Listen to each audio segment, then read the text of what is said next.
Le 12 septembre 1847, au château Bellevue, sur la rive gauche de la Garonne, la vérité ne se présenta pas sous les tresses d'un scandale amoureux. Elle arriva sous la forme d'un corps fatigué, d'une peau noire que la maison regarda d'abord comme une force de travail, puis comme une menace. C'est ainsi que les demeures respectables procèdent. Elles exploitent d'abord, elles calomnient ensuite, elles moralisent enfin. Héloïse Delatour, 57 ans, veuve de Théodore Delatour depuis 10 ans, dirigeait seule le domaine viticole. Dans les registres de commerce, son nom inspirait la rigueur. Dans les salons de Bordeaux, son visage gris et sec inspirait la condescendance polie. On lui reconnaissait de la discipline, jamais de la grâce. Son défunt mari lui avait laissé la terre, les dettes cachées, les silences épais et cette habitude d'être traitée comme une administratrice utile, non comme une personne. Depuis 1837, elle vivait dans un deuil devenu costume social. Le noir de ses robes, plus que son chagrin, était devenu l'uniforme que la bonne société exigeait d'une femme de son âge. Ce 12 septembre, Luc Beaumont, régisseur du domaine depuis 22 ans, vint annoncer l'arrivée de 3 travailleurs saisonniers recrutés dans le Midi. Ils mentaient déjà par omission. Parmi eux se trouvait Elias Bacot, 35 ans, né en 1812 à Saint-Pierre, en Martinique, vendu très jeune d'une plantation de canne à une maison de négoce, puis déplacé d'un chantier à l'autre, sous des statuts juridiques assez flous pour rassurer les consciences et assez brutaux pour maintenir la dépendance. En métropole, on évitait les mots trop nets quand ils risquaient de salir les bénéfices. On parlait de engagé, de domestique, de protégé, de serviteur attaché. Le langage de l'ordre a toujours pour fonction d'endormir la honte. Elias arriva avec une lettre de recommandation, une cicatrice au poignet gauche, un regard trop droit pour plaire aux intendants et une mémoire plus dangereuse qu'aucune arme. Il avait travaillé dans des entrepôts de Libourne, dans des vignes du Languedoc, sur des quais où l'on chargeait des tonneaux plus propres que les comptes qui les faisaient circuler. Il savait lire un peu, compter mieux que beaucoup d'hommes de maison et se taire quand cela lui permettait d'observer. Le château Bellevue, en 1847, n'était pas seulement un domaine viticole, c'était une façade morale adossée à des archives mal fermées. Les pierres semblaient anciennes. La cave sentait le chêne, le vin, la réussite patiemment élaborée. Mais sous les grands mots de tradition et de qualité, il y avait les héritages réels, des avances de fonds venus des Antilles dans les années 1820, des participations discrètes dans des cargaisons humaines rebaptisées, investissements maritimes, des noms d'intermédiaires effacés des conversations, mais non des papiers. Théodore Delatour n'avait pas inventé cette mécanique. Il l'avait seulement rendue rentable. Après sa mort, Héloïse avait continué à administrer ce qui existait déjà, sans ouvrir tout ce qu'elle possédait, sans interroger chaque ligne de ce qui la faisait vivre. C'est là le premier nœud moral de cette histoire. Beaucoup ne frappent pas eux-mêmes, mais acceptent de dîner dans la maison bâtie par les coups. Ils appellent cela la nécessité. Ce mot a servi de refuge à bien des lâchetés. Le soir de l'arrivée, Beaumont introduisit Elias dans la bibliothèque. Héloïse lut la lettre de recommandation avec cette froideur des gens qui se défendent d'être troublés. Mais ce ne fut pas la lettre qui la déstabilisa. Ce fut de l'homme, non parce qu'il était jeune, ni parce qu'il était beau, selon la sentimentalité banale que les récits paresseux aiment de raconter, mais parce qu'il la regardait comme on regarde un témoin, pas une souveraine. Il ne baissa pas les yeux, il ne fit pas ce que la hiérarchie attendait de lui pour rester confortable. Chez les puissants, l'offense commence souvent là, dans le refus d'offrir sa nuque. Héloïse remarqua ses épaules marquées par le travail, son calme sans servilité, et ce pli retenu au coin de la bouche, signe d'un homme qui a déjà vu de trop près la comédie des maîtres. Il demanda à travailler au plus vite dans les rangs de Merlot, au sud du domaine. Il précisa qu'il connaissait la taille, la sélection, le tri avant cuvage. Rien dans sa voix ne trahissait l'homme venu quémander. Tout indiquait l'homme qui entre quelque part avec une idée. Héloïse, qui n'était ni naïve ni libre, sentit d'abord une gêne plus morale que féminine. Quelque chose, dans la présence d'Elias, faisait trembler la fiction confortable selon laquelle Bellevue était un lieu de discipline, non d'ombre. Dans les jours qui suivirent, elle le vit corriger la coupe d'un ouvrier, redresser une caisse mal chargée, examiner les grappes comme s'il lisait un dossier. Il travaillait vite, parlait peu, observait tout. Beaumont ne l'aimait pas déjà. Les hommes de gestion détestent les témoins lucides. Ils préfèrent les subalternes brisés. Le 18 septembre 1847, dans la cave basse, alors que la fermentation commençait, Héloïse croisa Elias seul. Il lui remit une clé tombée près du cellier et mentionna, avec une sobriété presque sèche, que les serrures à meilleure des armoires d'archives à l'étage étaient anciennes, faciles à forcer. Ce n'était pas une menace, c'était un avertissement voilé. Il savait qu'il y avait là quelque chose. Elle comprit qu'il ne parlait pas seulement de menuiserie. Ce fut à cet instant que la tension prit sa vraie forme. Le trouble d'Héloïse ne venait pas d'un compliment ou d'un désir, mais du pressentiment qu'un homme tenu toute sa vie à la marge avait vu, avant elle, la charpente pourrie de sa respectabilité. Elle commença à descendre plus souvent dans les pièces où l'on conservait les vieux registres. Elle relut les livres de comptes de 1828, 1829, 1831. Certains noms revenaient. Varenne Frères, Compagnie Lestang, Morel et Compagnie, intermédiaire maritime de Nantes, souscripteur bordelais, avance pour main-d'œuvre coloniale. Le mot suffisait à dire le crime tout en feignant de ne pas le nommer. Héloïse avait longtemps administré les conséquences sans examiner les origines. À 57 ans, elle découvrait qu'on peut diriger un domaine pendant 10 ans sans avoir le courage de demander sur quoi il repose. La faute ne disparaît pas parce qu'elle est ancienne. Elle se raffermit au contraire dans le confort des héritiers. Le 24 septembre, Elias surprit Beaumont en train de déplacer une caisse de documents vers le grenier sec au-dessus des écuries. Il ne dit rien, mais le soir, sur la terrasse, sous le ciel pâle de vendange, il posa à Héloïse une question qui ressemblait à un acte d'accusation déguisé. Savait-elle seulement ce que son nom avait couvert avant 1837 ? Elle ne répondit pas. Elle n'en était pas encore au courage, seulement à l'inquiétude. Voilà comment commencent les effondrements véritables. Non par le fracas, mais par l'instant où la personne la mieux placée pour ne rien voir comprend qu'elle a vécu au milieu d'un dossier. Elias n'était pas venu chercher un refuge. Il était entré à Bellevue comme on entre dans le ventre d'un mensonge ancien. Et la veuve qui croyait encore défendre un domaine allait bientôt découvrir qu'elle administrait surtout la survivance d'une faute collective. Au début d'octobre 1847, le domaine Bellevue respirait déjà la peur avant même de respirer le mou. La récolte avançait, les rangs se vidaient, les tonneaux gonflaient, mais sous la surface organisée du travail, quelque chose s'était déplacé. Héloïse de la Tour ne surveillait plus seulement les vendanges. Elle surveillait les portes fermées, les tiroirs déplacés, les regards de Beaumont, les allées et venues autour de la bibliothèque. Ce n'étaient pas les mois d'une femme tardivement flattée, comme les bavards yeux verts de Bordeaux aimeraient mais plus tard le raconter pour humilier plus commodément. C'était l'ébranlement plus dangereux d'une propriétaire qui commence à soupçonner que sa fortune a été nettoyée par des maux, non par la justice. Le 3 octobre 1847, Elias Bacot fut chargé avec 2 autres hommes de descendre des registres du grenier pour les mettre à l'abri de l'humidité. Beaumont avait donné l'ordre en pensant contrôler l'opération. Il commit là l'erreur ordinaire des petits tyrans, croire que l'obéissance matérielle protège des révélations. Parmi les volumes reliés de cuir dormait un cahier rouge daté de 1829, non coté dans l'inventaire officiel du domaine. Elias reconnut d'abord le sceau d'une maison de négoce martiniquaise, puis plusieurs colonnes de chiffres accompagnées de noms tronqués, de ports, d'initiales et d'annotations sur des transferts, des lots et des primes de placement. Aucun homme honnête ne note ainsi le transport du vin. Seuls les systèmes qui trafiquent des vies se cachent derrière cette langue sèche.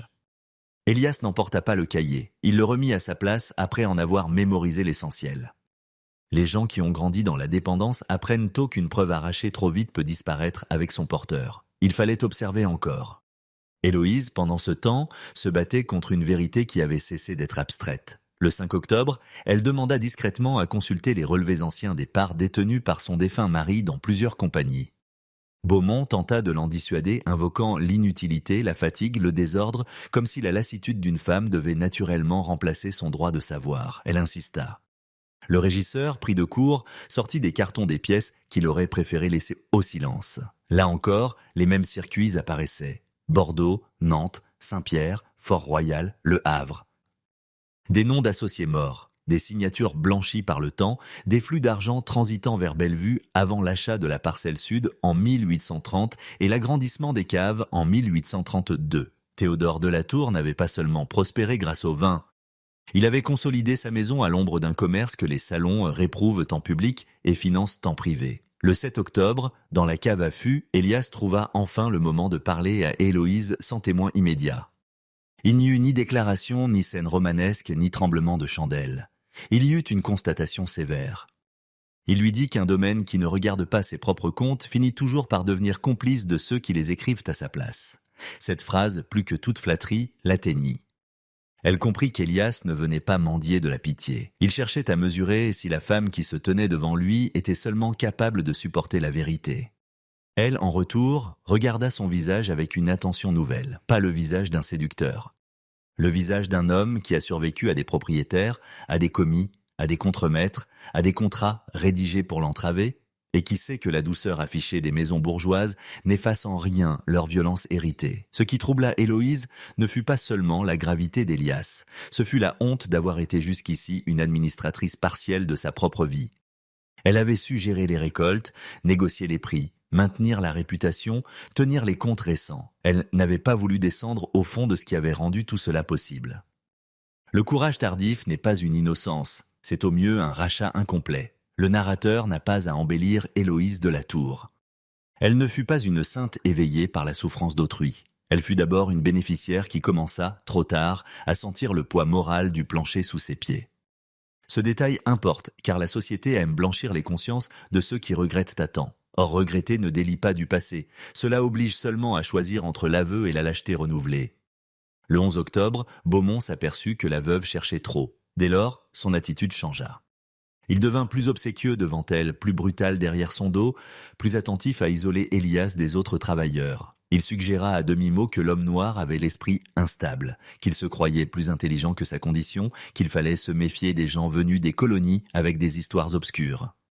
Voilà le mécanisme constant des hiérarchies. Quand elles craignent un témoin, elles le déclarent trouble avant même qu'il ne parle. La réputation sert souvent de corde avant le procès.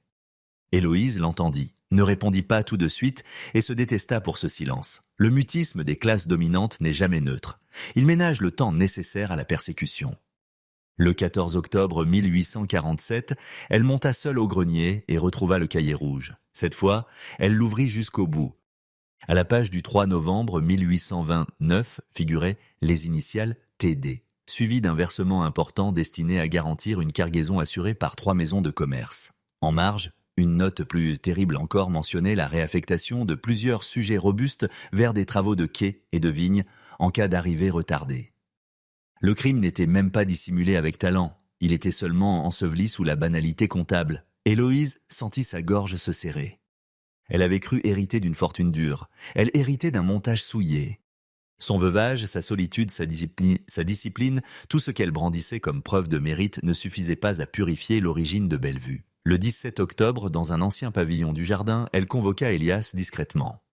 Elle voulait savoir ce qu'il savait vraiment. Il lui parla alors de rumeurs entendues sur les quais de Bordeaux dès 1842, de noms d'armateurs, de listes tronquées, d'hommes déplacés sous contrat fictif après avoir été traités comme marchandises.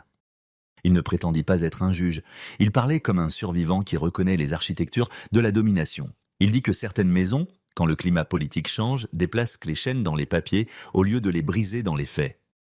Voilà une leçon que les honnêtes gens préfèrent oublier. Il est possible de rendre la violence administrable, présentable, compatible avec la messe du dimanche. À partir de là, le lien entre Héloïse et Elias changea de nature.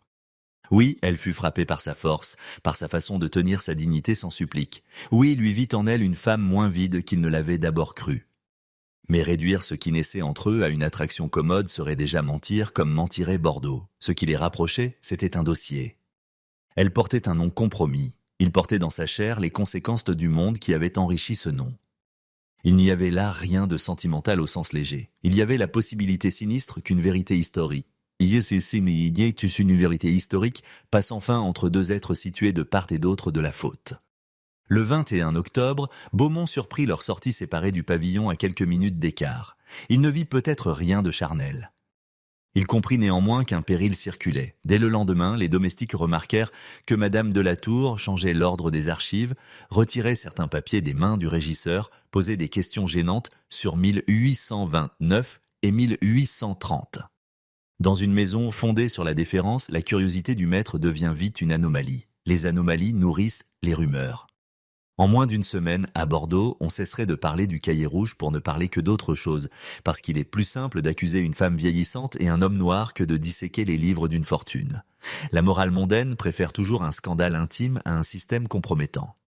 Et c'est précisément pour cela que le scandale intime allait servir d'écran aux coupables. Le 2 novembre 1847, Armand de la Tour descendit de sa calèche devant le château Bellevue avec l'assurance froide d'un homme persuadé de défendre l'ordre alors qu'il ne défendait que son futur héritage.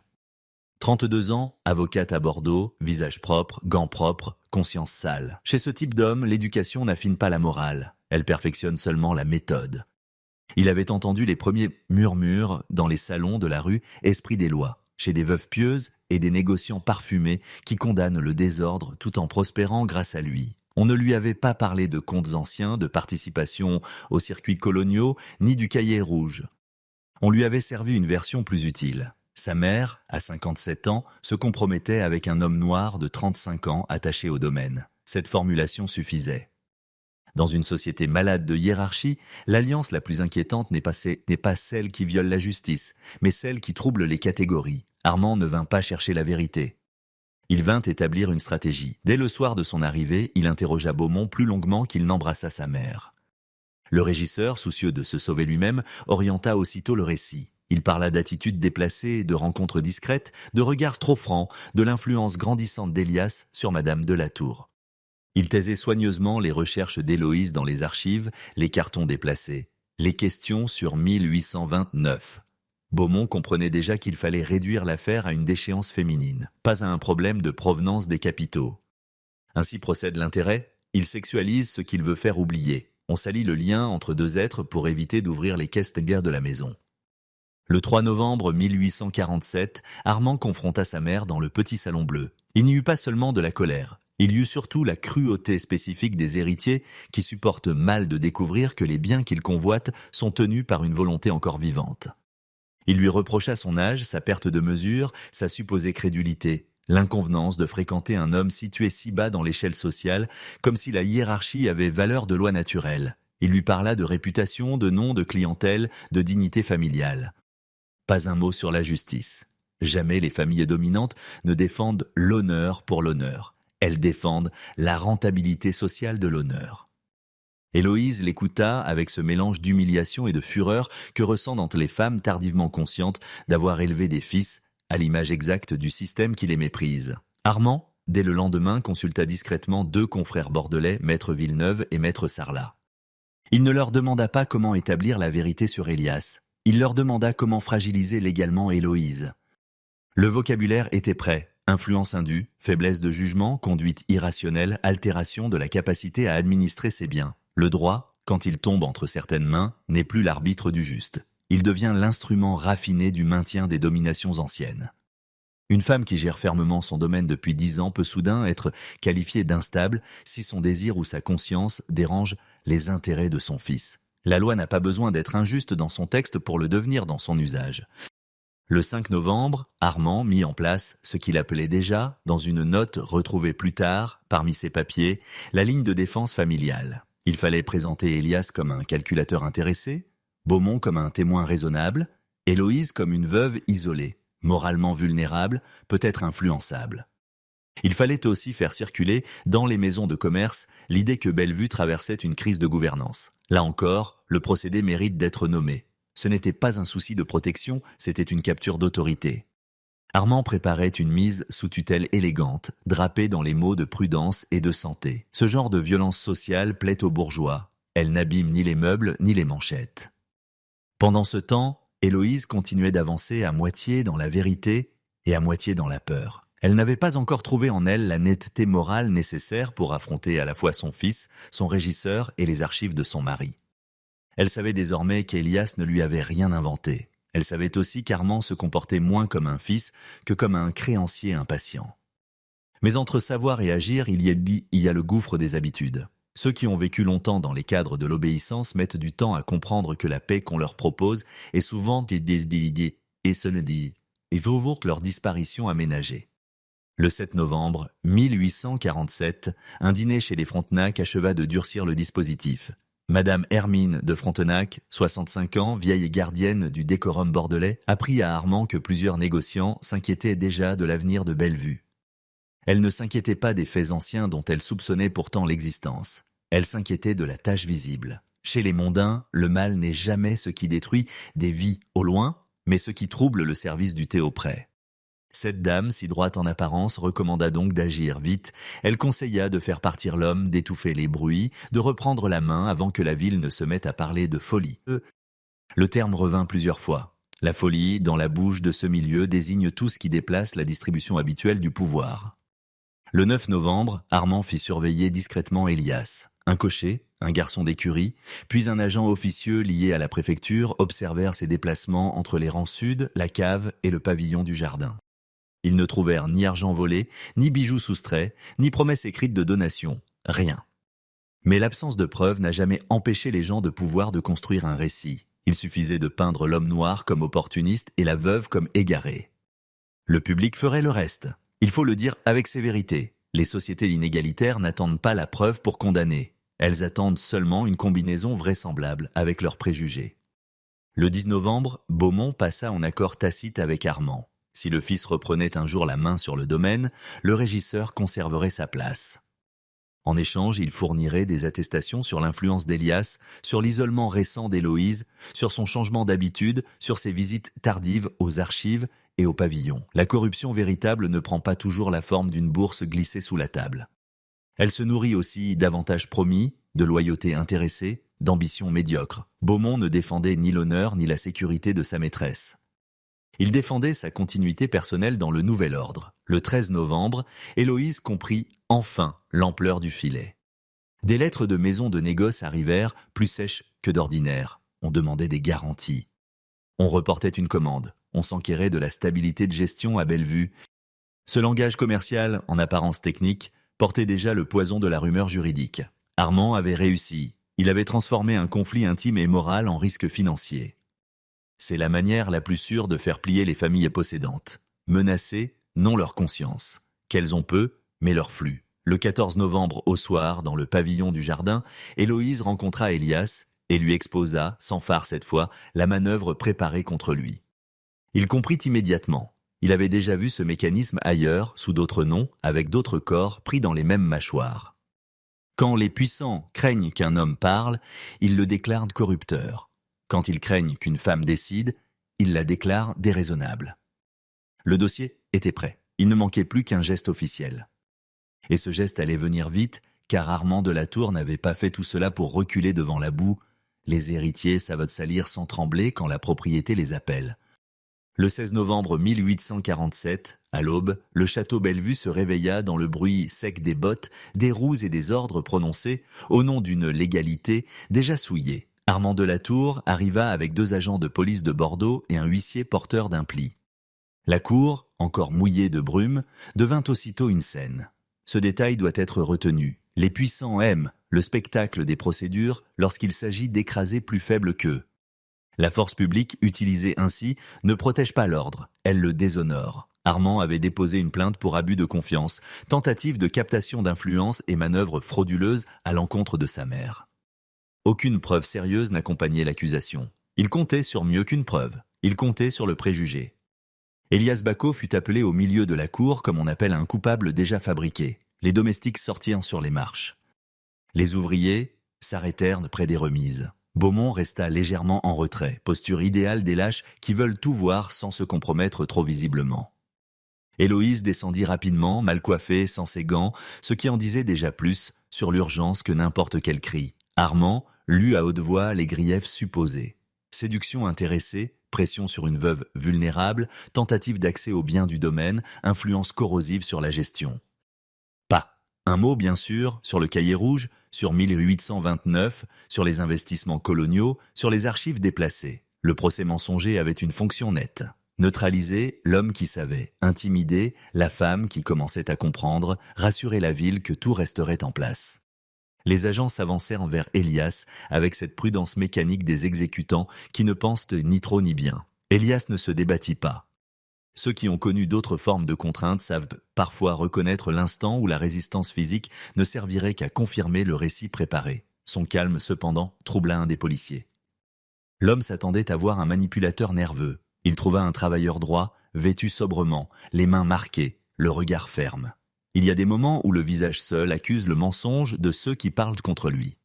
Encore faut-il que quelqu'un veuille voir. Armand, lui, poursuivit son entreprise avec cette brutalité polie propre aux hommes convaincus d'être dans leurs droits par naissance.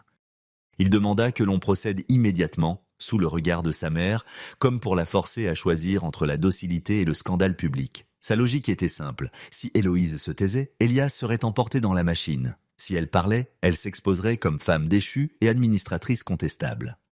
Il croyait avoir verrouillé toutes les issues. C'est l'orgueil courant des dominants. Imaginer que la peur des conséquences suffit toujours à acheter le silence. Mais Héloïse de la Tour, ce 16 novembre 1847, au milieu de sa cour, cessa enfin de confondre prudence et abdication. Qu'on ne romantise pas ce moment. Il ne s'agit pas de la naissance miraculeuse d'une héroïne, il s'agit d'une femme qui a trop tardé, trop profité, trop hésité, et qui voit soudain, avec une netteté douloureuse, que la prochaine lâcheté ferait d'elle une complice intégrale. Elle s'avança entre Elias et les agents. Elle déclara que la plainte était mensongère, qu'aucun bien ne lui avait été soustrait, qu'aucune influence ne s'exerçait contre sa volonté, qu'elle restait seule maîtresse de ses actes. Puis elle fit davantage, elle annonça devant tous que les manœuvres d'Armand ne visaient pas à protéger sa mère, mais à contrôler le domaine et à étouffer des recherches sur d'anciens comptes compromettants. À ce mot, comte Beaumont pâlit. Armand tenta de l'interrompre. Héloïse ne le laissa plus faire. Elle dit que depuis plusieurs semaines, elle examinait des archives remontant à 1829 et 1830, années de transactions troubles ayant contribué à l'essor de Bellevue. Elle ne parla pas encore de tout, car tout dire demande parfois plusieurs étapes. Mais elle en dit assez pour fissurer la version officielle. Le silence dans la cour changea de texture. Ce n'était plus le silence d'un public venu observer une humiliation, mais celui d'un auditoire qui comprend que l'affaire dépasse le lit supposé d'une veuve. Elias leva les yeux vers elle. Dans ce regard, il n'y eut ni gratitude servile, ni exaltation. Il y eut la reconnaissance grave d'un homme qui voit enfin quelqu'un cesser de se cacher derrière son rang. Armand répondit en attaquant la lucidité même de sa mère. Il soutint que ses paroles confirmaient son trouble, qu'elle mêlait de vieux papiers sans pertinence à une relation inconvenante, qu'elle était manipulée. C'est ainsi que les fils bien-nés parlent quand leur autorité vacille. Ils psychologisent ce qu'ils ne peuvent réfuter. Héloïse alors nomma la méthode avec une dureté que Bordeaux ne lui connaissait pas. Elle accusa son fils d'utiliser la morale comme un gourdin pour conserver une succession, d'employer la police comme domestique, d'espérer faire passer une femme consciente pour démente afin de récupérer plus vite les clés. Ce fut un moment d'exposition morale rare. La famille, ce sanctuaire, invoqué si souvent, apparut pour ce qu'elle est parfois un dispositif d'appropriation. Les agents embarrassés demandèrent s'il existait une preuve immédiate d'escroquerie. Armand n'en avait pas. Beaumont bredouilla qu'Elias fréquentait de trop près certains lieux de la maison. L'argument tomba misérablement. La vérité, dans sa forme minimale, commençait à reprendre du terrain. Le huissier, moins zélé que prévu, relut le pli et constata qu'il ne fondait pas une arrestation ferme sans éléments complémentaires. Les policiers reculèrent en un pas. Le pouvoir est souvent moins solide qu'il n'en a l'air dès qu'un témoin de rang supérieur cesse de le servir. La scène ne sauva pas encore Bellevue, elle ne blanchit pas Héloïse. Elle n'effaça rien d'ancien, mais elle empêcha le mensonge de se refermer ce matin-là sur Elias. Armand quitta la cour avec un visage de pierre fissuré. Il lança à sa mère une menace plus qu'une promesse. Elle regretterait d'avoir préféré la honte à l'ordre. Les hommes comme lui appellent ordre ce qui leur revient, honte ce qui les contredit. Elias resta libre pour l'instant. Et tous dans la cour comprirent confusément qu'un seuil avait été franchi. La question n'était plus de savoir si la ville parlerait. Elle parlerait. La seule question devenait, parlerait-elle d'une prétendue déchéance ou faudrait-il enfin parler des papiers qui avaient nourri le domaine depuis près de 20 ans? Décembre 1847 prit Bellevue à la gorge comme prennent les villes hypocrites lorsqu'elles sentent qu'une affaire pourrait les obliger à se regarder. Bordeaux ne parla presque pas des archives. Bordeaux parla d'Héloïse de la Tour, veuve de 57 ans, compromise avec un homme noir plus jeune qu'elle, homme de travail, homme d'origine coloniale, homme donc facilement accusé d'ambition suspecte par tous ceux qui avaient eux-mêmes prospéré grâce à des systèmes infiniment plus obscènes. Les invitations cessèrent. Les visites s'éteignirent. Les négociants écrivirent avec cette prose commerciale lâche qui dissimule la sanction sous la formule. On suspendait, on reportait, on reconsidérait. Bellevue n'était pas condamné juridiquement, il était mis en quarantaine mondaine. Et la mise à l'écart, dans ce milieu, vaut souvent exécution lente. Le 2 décembre, la maison Laroche et Fils annula une commande de 500 bouteilles. Le 5, 2 restaurateurs bordelais retirèrent leur intérêt. Le 8, 3 ouvriers demandèrent leur paie et quittèrent le domaine avant la fin du mois, prétextant l'inconfort des circonstances. Aucun ne parlait franchement. La société apprend à ses membres à envelopper la cruauté dans les mots de convenance. On ne dit pas « nous vous abandonnons parce que vous avez cessé de jouer votre rôle ». On dit « la situation nous oblige ». Encore ce mot, toujours ce mot qui déguise le choix moral en fatalité. Héloïse, désormais, ne pouvait plus se réfugier dans l'ignorance. Les anciennes archives s'ajoutaient au présent qui la frappait au visage. Elle comprit que la ville préférait la punir, elle, plutôt que d'examiner sérieusement les origines de certaines fortunes voisines. Car si Bellevue tombait uniquement pour une affaire de conduite, les autres maisons resteraient intactes. Si, en revanche, on ouvrait réellement les livres de 1829, plusieurs consciences rentières seraient compromises. La bourgeoisie aime les coupables isolés, elle déteste les systèmes mis à nu. C'est pourquoi la relation entre Héloïse et Elias était si utile au mensonge général. Elle fournissait un théâtre commode pour étouffer l'enquête véritable. Le 10 décembre 1847, dans la cave principale, Héloïse et Elias examinèrent de nouveau le cahier rouge, cette fois avec plus de méthode. Ils recopièrent des dates, des initiales, des montants, des renvois à des cargaisons, des noms de navires. Ils établirent des liens avec les investissements visibles de Bellevue, achat de parcelles, rénovation des pressoirs, contrats de négoce. Chaque ligne resserrait l'étau moral. Héloïse n'était pas l'autrice première de ces opérations, mais elle en était l'héritière active. Elias n'était pas l'archiviste officiel de cette faute, mais il en était un lecteur légitime par l'histoire qui avait traversé son existence. Entre eux se formait non une idylle décorative, mais une alliance plus dure, celle d'une coupable secondaire décidant enfin d'ouvrir les preuves, et d'un homme directement exposé au monde que ces preuves décrivaient. Le 14 décembre, Madame Hermine de Frontenac rendit visite à Héloïse. Elle venait, disait-elle, au nom de l'amitié et de la raison. En vérité, elle venait préserver le périmètre du silence. Elle expliqua avec cette douceur acide des vieilles autorités que la ville pourrait peut-être pardonner un égarement discret, mais jamais une obstination publique. Elle recommanda de renvoyer Elias, de fermer l'affaire, de brûler au besoin certains papiers inutiles, de traverser l'hiver dans la réserve, puis de réapparaître au printemps, comme si rien ne s'était passé. Tout était là, non la morale, mais la conservation. Les gardiennes de l'ordre social ne demandent pas la justice. Elles demandent l'oubli à temps. Héloïse, cette fois, ne céda plus intérieurement. Elle vit dans les yeux d'Hermine non une amie sévère, mais une administratrice bénévole du déni collectif. Le 18 décembre 1847, elle prit la décision qui fit entrer Bellevue dans une autre logique. Puisque les négociants traditionnels retiraient leurs mains, elle ouvrirait les caves au public. Puisque la ville murmurait, elle la contraindrait à entendre plus qu'elle ne voulait. Puisque les salons choisissaient la rumeur, elle choisirait l'exposition. Beaumont parla de folie commerciale. Armand, prévenu, parla d'autodestruction. Tous deux, malgré leurs différences, partageaient la même terreur, que la parole sorte du cercle des notables. Car un scandale contrôlé reste rentable. Une vérité diffusée à des inconnus devient contagieuse. La première dégustation eut lieu le 6 janvier 1848. Peu de monde vint, quelques curieux, un journaliste mineur, 2 artistes de passage, un restaurateur parisien cherchant des vins singuliers et plusieurs bourgeois attirés moins par le goût que par l'odeur du scandale. Héloïse ne se contenta pas de servir, elle parla.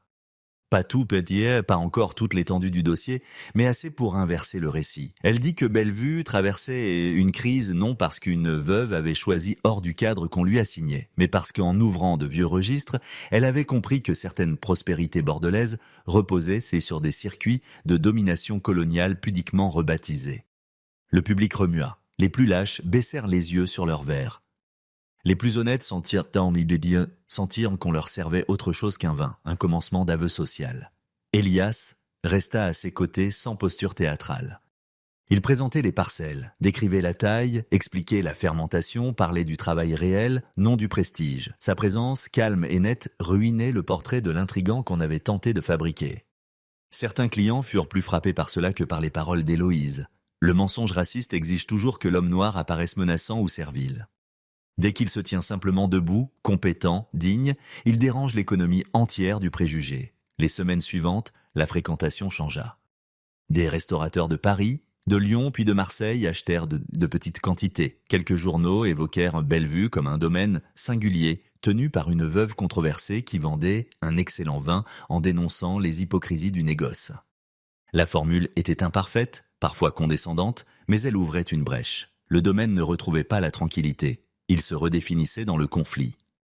Héloïse perdit la sécurité du mensonge pour gagner l'inconfort de la vérité partielle. C'est un progrès moral, pas une purification.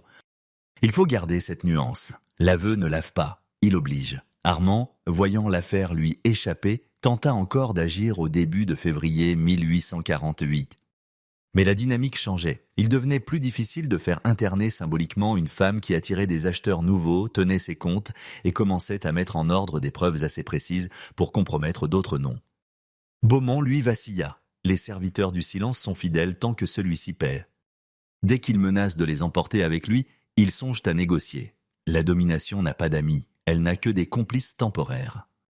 Le 14 février 1848, dans la lumière pâle d'un matin d'hiver, Héloïse et Elias classèrent une dernière liasse de documents avant leur copie chez un notaire hors de Bordeaux. Ce geste, plus que tous les murmures de la ville, marquait l'irréversibilité. Le domaine ne redeviendrait pas ce qu'il avait été. L'époque elle-même changeait. On sentait en France monter une agitation que les journaux tentaient encore de contenir par prudence. Héloïse regarda les vignes nues et comprit enfin la leçon la plus dure. Ce n'était pas l'amour qui avait mis sa maison en péril, mais la vérité qui l'avait aidé à faire remonter. L'affection entre elle et Elias n'était pas innocente, pas simple, pas indemne des déséquilibres de leur position. Mais le cœur du désastre était ailleurs. Ce qui fissure les demeures anciennes, ce ne sont pas les attachements jugés impropres. C'est le jour où quelqu'un ose lire à voix haute les comptes sur lesquels elles se sont élevées. En mars 1848, alors que le pays entrait dans ses propres secousses, Bellevue n'était ni sauvé ni perdu. Il était exposé. Et cette exposition valait déjà condamnation pour les uns, commencement de justice pour d'autres. Les salons continueraient de juger Héloïse. Les héritiers continueraient de haïr Elias. Les négociants continueraient de calculer. Rien de noble ne naît d'un coup dans une société dressée à l'inégalité. Mais un fait demeurait irrévocable. Une veuve longtemps complice par confort avait cessé de se taire, et un homme noir que l'on voulait réduire à son utilité avait forcé une maison entière à regarder l'origine de son pain. Cela ne suffisait pas à réparer les vies prises, les années vendues, les corps déplacés. On ne répare pas l'histoire à coups de belles phrases. Pourtant, il faut bien commencer quelque part. Et le début, toujours, consiste à refuser le mensonge qui permet aux fautes anciennes de continuer à nourrir les tables bien dressées.